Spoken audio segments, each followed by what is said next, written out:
My gardeners are hanging out with Miley Cyrus. They can't stop, they won't stop. Hello and welcome back to What's Amy Eating. Today I am doing a request video because a few of you, maybe more of you, but some of you have been requesting that I do a Trader Joe's haul. And so I decided it's fall. Let's do a Trader Joe's fall haul. Booyah! We are doing it right now. If you like pumpkin or squash, this is the video for you. I bought a lot of all those things. So without further ado, let's get into Amy Castle's Trader Joe's fall haul video. Alright, this video was requested by Savannah Ellison and Laura Snail on my last video. You girls, you got it. So I went on a little bit of a squash shopping spree, so to speak. Trader Joe's is now offering some delicious winter squashes, even though it's not winter. It's fall, but they're winter squashes and they're very good. Now some of you might be saying, I hate squash. I used to hate squash too. Honestly, most of the things on this table I used to despise at one point in my life. But I have learned that it's really all about how you prepare it. Entering the part of the video called Get to Know Your Squash with Amy Castle. The first squash we're going to get to know is spaghetti squash. Why is it called spaghetti squash, you ask? Well, I'm going to tell you. If you cut this squash open and you scoop out all that stringy, yucky bit that you don't want, you save the seeds though because you can toast those and they are good. Once you scrape out all that inside part, use a fork and you scrape down the sides of this and they string and they become what is a texture very close to spaghetti, but it's squash. It's magic! So you can take that and you could roast that, you could put that in, you could actually make like potato pancakes with it, but with squash. Those are really tasty. You can put them in casseroles, but my favorite way to do it that my mom always made for me when I was growing up, she'd put marinara sauce on it and put, you know, a bunch of vegetables in it. And it's like a pasta, but it's healthy because it's with squash. The next one we are going to meet is the butternut squash. Look, this butternut squash, it's got like an hourglass figure. It's super sexy. It's the sexy squash. This squash is cool. You might know about butternut squash soup. You may have had that once in your day, and it's really good. Butternut squash does have a very kind of like a sweet, nutty flavor. And I also really like butternut squash roasted. You can slice it. You could cut it straight in half and kind of like put it down on the pan and roast it that way. Or you could chop it up, cube it up, roast it with herbs and spices and yummy things. Coming on over to the two that I'm not quite as familiar with, but I picked them up anyway and I'm going to be experimenting with them. I got an acorn squash. The internet told me that you want to look for something that has a firm skin with no blemishes, and that fits the bill, this one.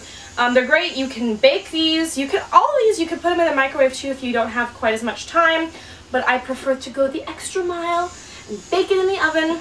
So you can, again, you can slice these in little kind of like rings. Those are very cool. You could stuff these too. These are a really good size to cut in half, open them up, bake them, and then you could stuff them with like wild rice pilaf or something that you are interested in. And then down here, one I've never had before, but I picked it up anyway, and it was 99 cents.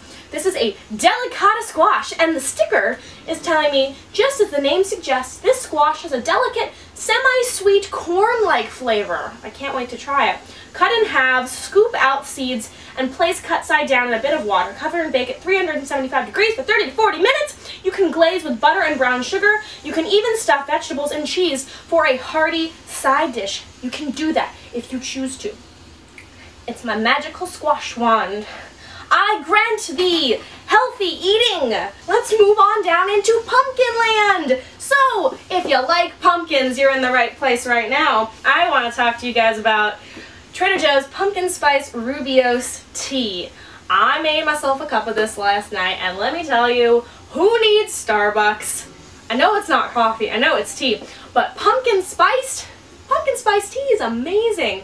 My room was just filled with cinnamon and cloves and nutmeg, and ooh, it was so good. This is a first-time purchase for me. This is a seasonal product. A lot of the pumpkin items are seasonal products. So this is Trader Joe's Pecan Pumpkin Naturally Flavored Instant Oatmeal. It is a delightful holiday oatmeal made with whole grain oats, rich pumpkin flavor, and pecans. That sounds really, really good. One packet is 180 calories. It's a little higher on the sugar content that I would ideally like. It's 14 grams of sugar. I have become much more aware of my sugar intake in recent months. So, you know, maybe not something you'd have every morning, but as a nice little seasonal treat if you're running out the door, this could be kind of cool. It is 18 grams of whole grains per serving, so that's nice, but I'm really excited to try it. The next thing I have had before in the past, and again, it's not something that you should have all the time, but it's seasonal and it's so delicious.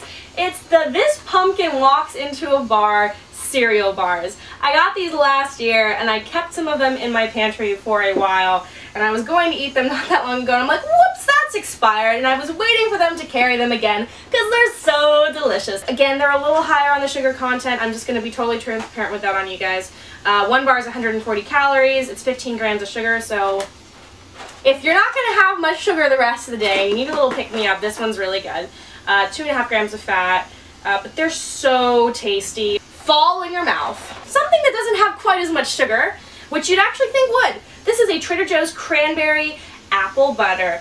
Ooh, can you feel the season upon you? I can. It's just cranberry puree, apple puree, I don't know why I'm holding it so weird, sugar, cranberry juice concentrate, pectin, ascorbic acid, and that's about it. It's 4 grams of sugar per tablespoon, and I'm sure it's 100% satisfaction and deliciousness. And then of course, all the pumpkin products, you gotta have some actual canned pumpkin.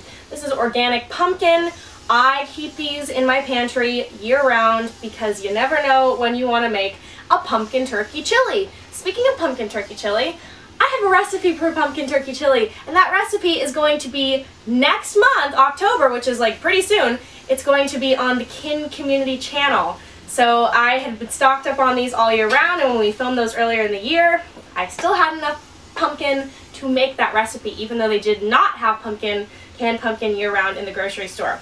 So if you like pumpkin, I suggest stocking up on it. Trader Joe's has it right now, and it's great for chilies, it's great for soups, it's great for pies. I always keep them in my pantry, so yay for the pumpkin. Besides the pumpkin products, who can actually forget the actual pumpkin? This is a pie pumpkin. Now be careful, some of the jack-o'-lantern pumpkins that you can buy are not meant for cooking, so those are good for decoration. This is great for decoration, but you actually can make this into a pie. So you do want to make sure when you're going and looking for pumpkin to actually consume, that it's one that is good for consuming and not one just for decoration. But this one is, it's a tiny little pie pumpkin. Hey guys, something that I grew up hating with a fierce passion is Brussels sprouts. Guess who doesn't hate Brussels sprouts anymore? This girl, because she's holding a Brussels sprout stalk. Look at this. I mean, I could not. How could you go to Trader Joe's and see this weird looking thing and not buy it? It looks like a science experiment gone awry. But it's a big old stalk with a bunch of little Brussels sprouts on it. And they're Brussels sprouts, not Brussels sprouts. They're like little mini cabbages if you've never had one before. I hated them growing up until I realized that with most things, the way you cook them, the way you prepare them is what makes all the difference. I had Brussels sprouts recently at one of my favorite little restaurants. I actually had them roasted. They were kind of crispy on the outside. They had bacon and a brown sugar. It was a brown sugar with bacon and a vinaigrette dressing. It was this crispy Brussels sprout salad that was insanely good. So I bought this in hopes to recreate that. You could do it with turkey bacon too if you don't eat pork. Or you could just omit that, and you could probably put some almonds in it if you want something kind of crunchy. You could like caramelize some almonds. That could be good. But so Brussels sprouts are great. You can put them in salads too. And I found now through my rediscovery of the Brussels sprout that they taste really good with citrus and with fruit. So lemon and Brussels sprouts go really well together in salads, as does fruit. Apples go well, pears go well, and even raisins go well with Brussels sprouts. So you can get creative with that. But I'm going to be making some interesting dishes with the Brussels sprouts. So, I believe this concludes my Trader Joe's fall haul. I did get these from Trader Joe's as well. You can probably find them there right now. But yeah, so these were some of the products that I found. What do you want to see me do next? Leave me a comment, like me on Facebook, follow me on Twitter, and for more recipes and reviews, check out my website, amycastle.com. I hope you guys enjoyed this video, and I will see you next time. Bye! It's my magical squash wand. What's Amy eating? Amy's Trader Joe's fall haul video. Would you shush outside?